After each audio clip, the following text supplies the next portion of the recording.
तुम्हा सर्वांना नागपंचमीच्या खूप खूप शुभेच्छा आणि श्रावणातल्या पहिल्या सोमवारच्या देखील खूप खूप शुभेच्छा।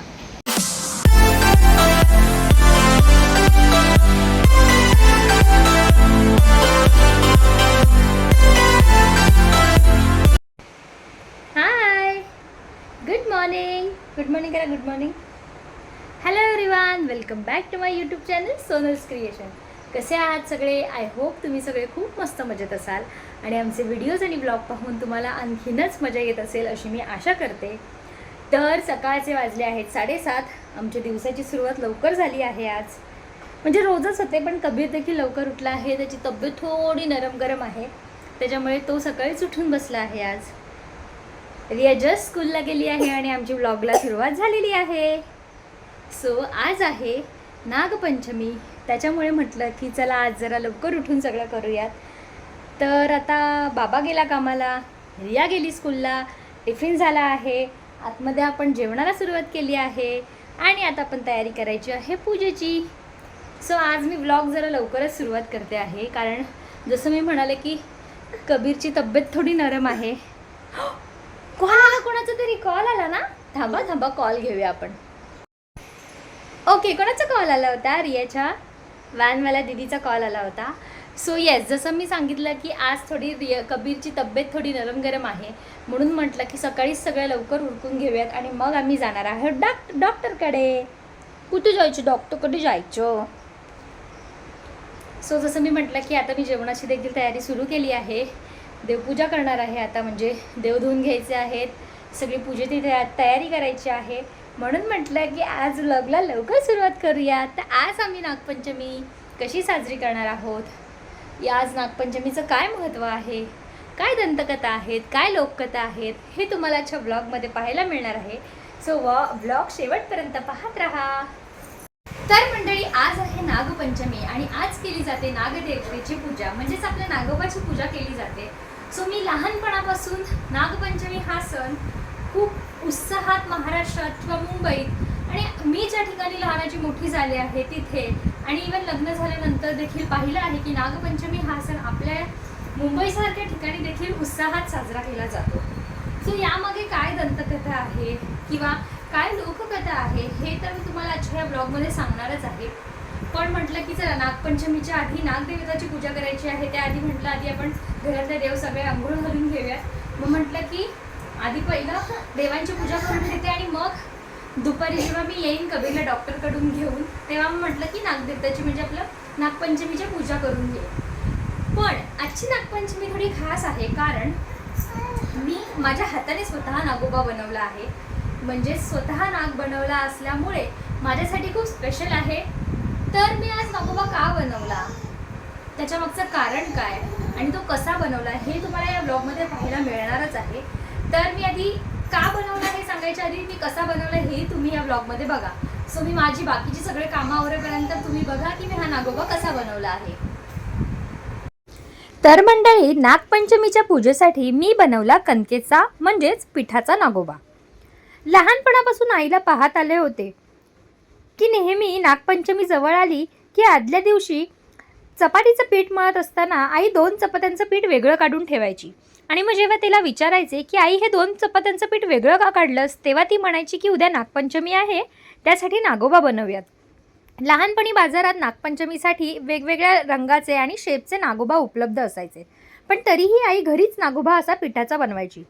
लहान असल्यामुळे मला कळायचं नाही, पण जसजसं मोठं होत गेल्यावरती कळलं की आई आपल्याला लहानपणापासूनच पर्यावरणाशी संबंधित काहीतरी धडा शिकवत आहे।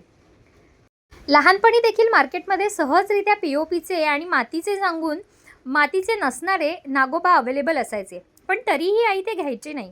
मला असं वाटायचं आई का नाही घेत आहे, घरी उगाच एवढी मेहनत घेते। पण जसजसं मोठं झाले तेव्हा कळलं की हे प्लॅस्टर ऑफ पॅरिसचे नागोबा जे मातीचे सांगून विकले जातात ते पाण्यात विरघळत देखील नाही आणि मातीत देखील विरघळत नाहीत, त्याच्यामुळे ते पर्यावरणाशी नक्कीच हानी करतात। त्यामुळे आई म्हणायची की आपण पिठाचाच नागोबा बनवूयात। आणि मला आठवतं की शाळेत एकदा स्पर्धा होती, तेव्हा मी हा पिठाचा नागोबा बनवून नेला होता आणि माझा नंबर देखील आला होता। तेव्हापासून मीही हीच पद्धत स्वीकारली। पिठाचा नागोबा अशामुळे आई बनवायची की ह्या पिठाला पूजा करून झाल्यानंतर तुळशीत जरी ठेवलं तरी एखादी चिमणी येऊन खायची किंवा ते किडमुंगी किंवा छोटीशी चिचुंदरी येऊन देखील हे पीठ उचलून घेऊन जायची.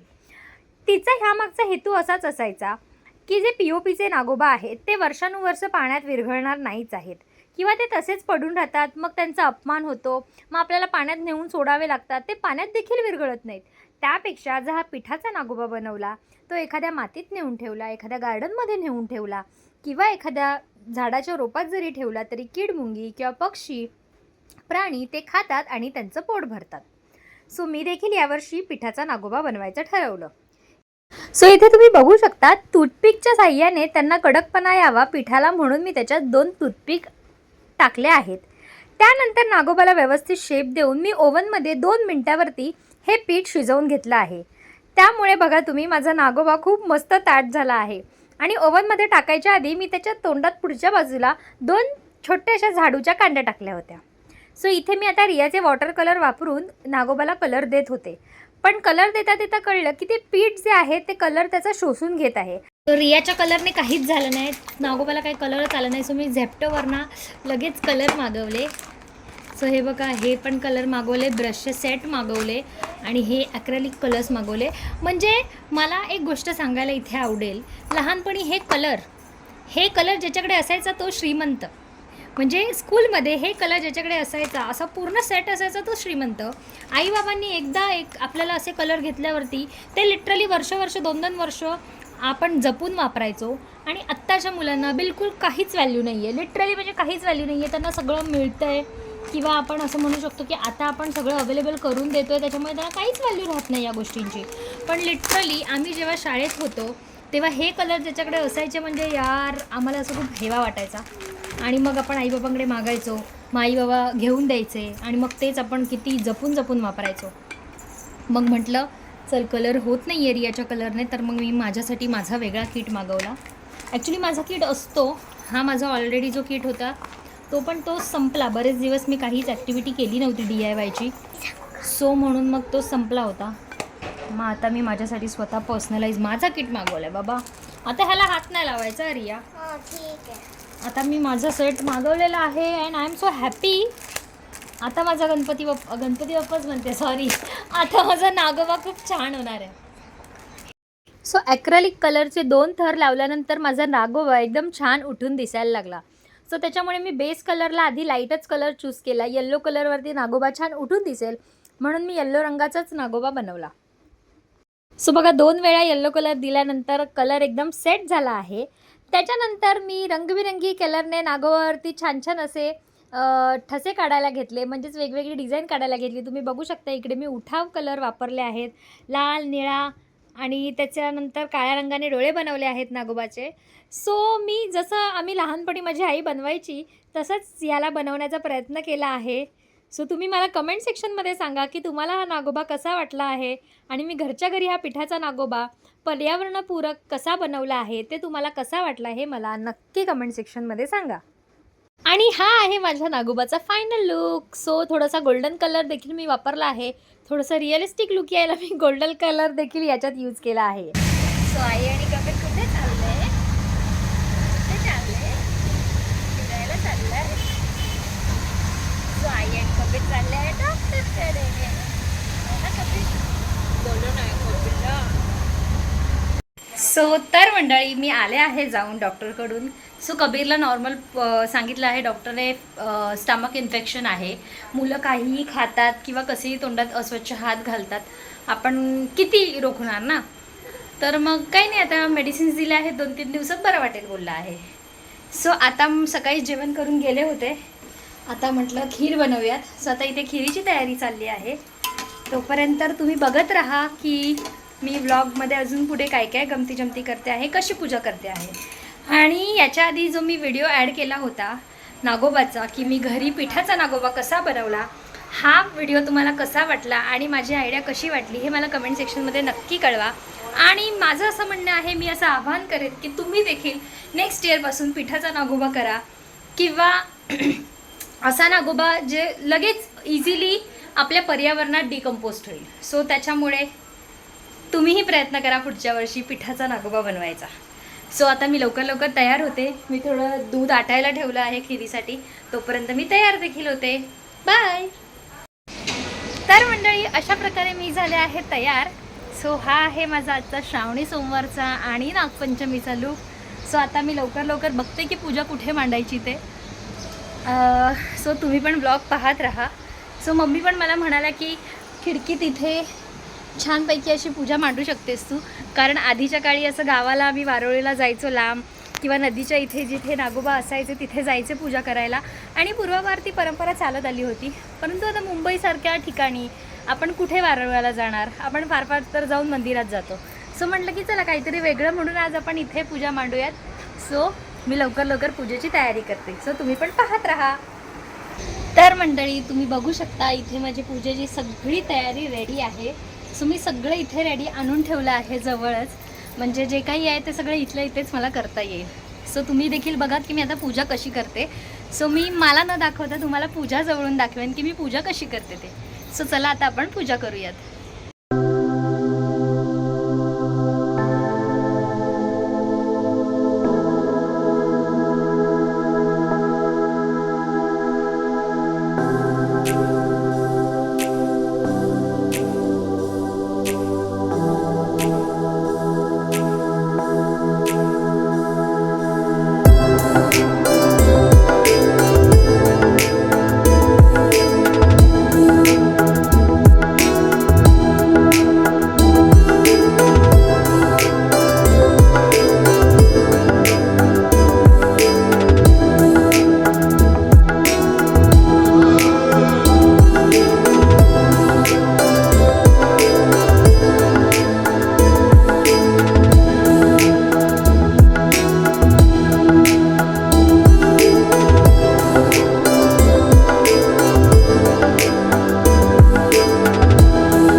अशा प्रकारे माझी नागोबाची पूजा झाली आहे.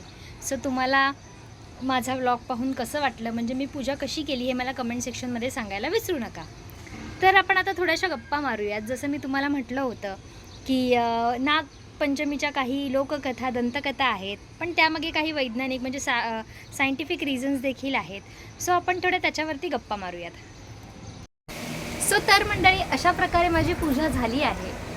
मी लहानपणापासून एक दंतकथा किंवा एक लोककथा ऐकत आले होते नागपंचमीची. ती म्हणजे अशी की एक शेतकरी असतो, त्या शेतकऱ्याकडून नागपंचमीच्या दिवशी शेतामध्ये नागावरती त्याची नांगर चालवली जाते.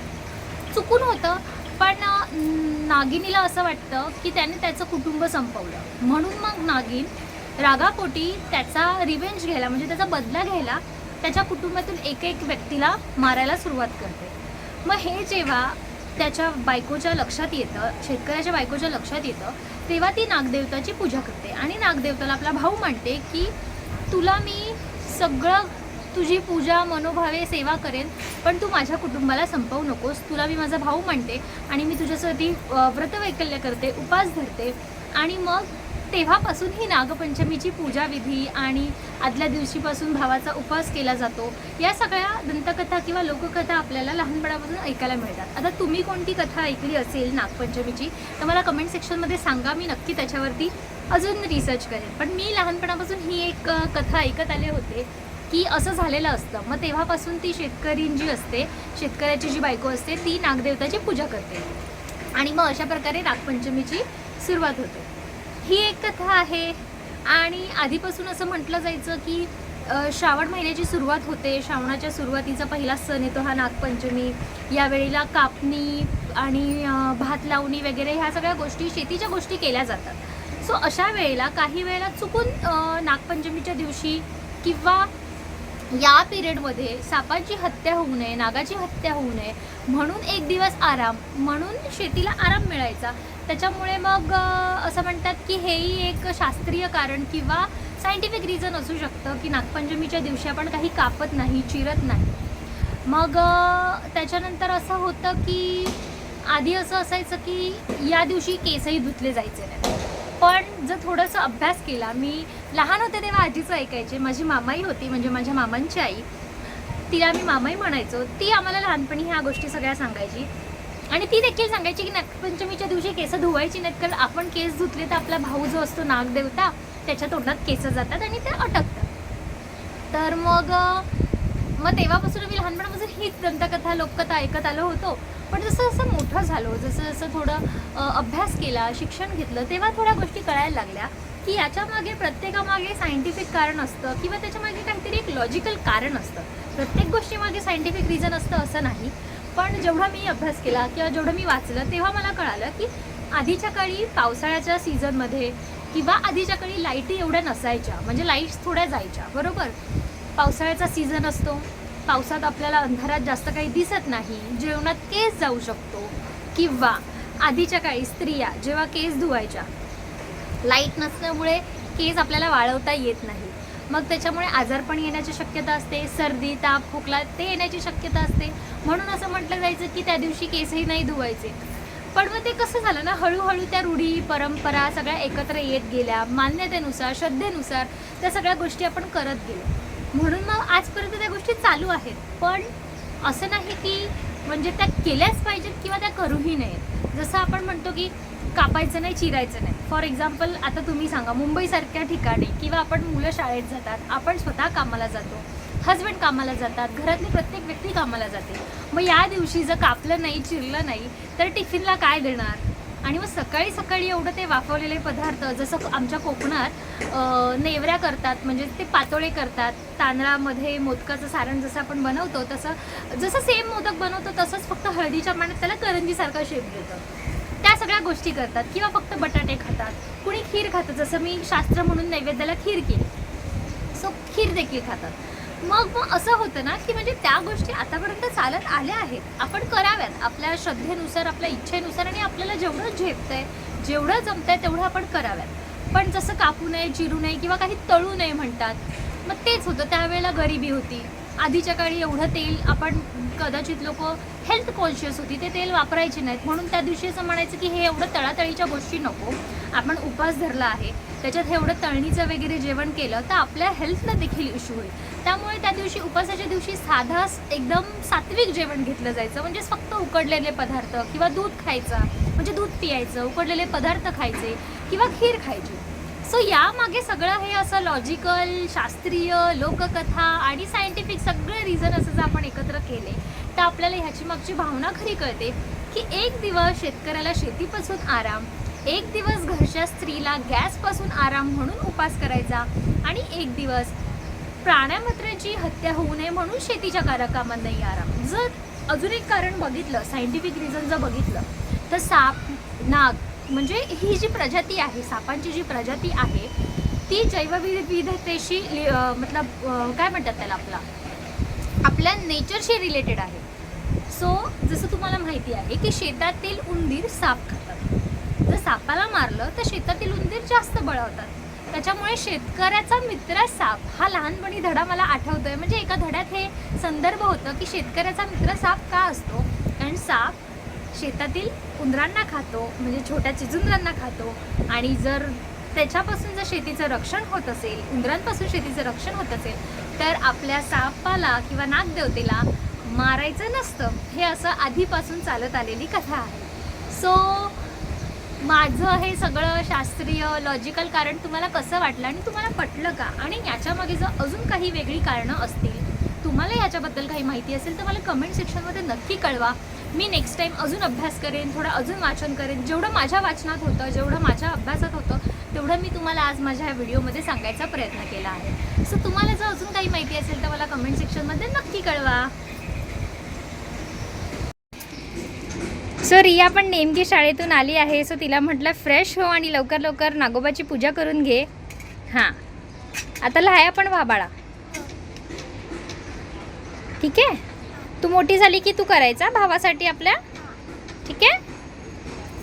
सो तिला देखील माझ्यासारखं खूप आवडतं असं. सो मग मी पण तिला जेव्हा घरी असते तेव्हा माझ्यासोबत घेते, पण आत्ताच जस्ट स्कूलमधनं आली आहे, तिला म्हटलं घे पूजा करून. झालं, असं असं कर, आरती कर, हळूहळू कर. हां ठीक आहे, व्हेरी गुड. पाया पडा.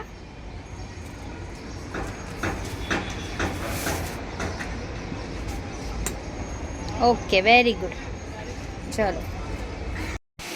तर मंडळी, अशा प्रकारे माझी पूजा झाली आहे, सगळं झालं आहे. रियाने पण पूजा केली, मम्मीने देखील पूजा केली, पण मम्मी म्हणाला की मला व्हिडिओमध्ये नको घेऊस, कारण मी चेंज नाही केला आहे, घरच्याच कपड्यावरती आहे म्हणून. सो म्हटलं ठीक आहे. पण मंडळी, आज मला एक गोष्ट खास आहे, म्हणजे आजचा नागपंचमीचा सण देखील मी खासच केला आहे. कारण तुम्ही बघू शकता, मी आज श्रावणी सोमवार असल्यामुळे व्हाईट साडी नेसली आहे. पण ही व्हाईट साडी खास आहे, कारण ही साडी आहे 35 वर्षापूर्वीची, म्हणजेच मम्मींच्या साखरपुड्याची. सो बघा तुम्ही, 35 वर्षापूर्वीची साडी. कारण साखरपुडा झाला 1990 साली. हां, येस, 90 साली. म्हणजे जवळजवळ 35 वर्ष जुनी साडी आहे ही मम्मींची. सो म्हटलं मला सफेद साडी घालायची तर होती, पण माझ्याकडे जी सफेद साडी होती ती थोडी हेवी होती, म्हणून म्हटलं की हलकी फुलकी अशी घरच्या घरी पूजेसाठी काय घालू. तेवढ्यात मला आठवलं की मम्मींकडे पण अशी एक साडी आहे. सो मग म्हटलं मम्मी मला तुमची सफेद साडी द्या. सो बघा, जवळजवळ 35 वर्ष जुनी साडी मी घातली आहे. पण ही वाटत नाही आहे की एवढी जुनी साडी आहे, कारण ह्याचं सूत खूप छान आहे. असं सूत आता आपण शोधायला जरी गेलो तरी भेटणार नाही, आणि तेव्हाची ही खूप महागडी साडी असणार. म्हणजे हे फॉर शुअर आहे, कारण मला साड्यांची आवड आहे आणि मला साड्यांची थोडी समजही आहे. पण त्यानुसार 35 वर्ष ही साडी अजिबात जिरली नाही आहे, कुठेच फाटली नाही आहे. बघा तुम्ही, फक्त फाटली नाही आहे, काहीच नाही झालं आहे ह्याला. सो येस, आजची नागपंचमी तितकीच खासही होती, कारण मी आज घातली होती सासूबाईंची 35 वर्ष जुनी साडी.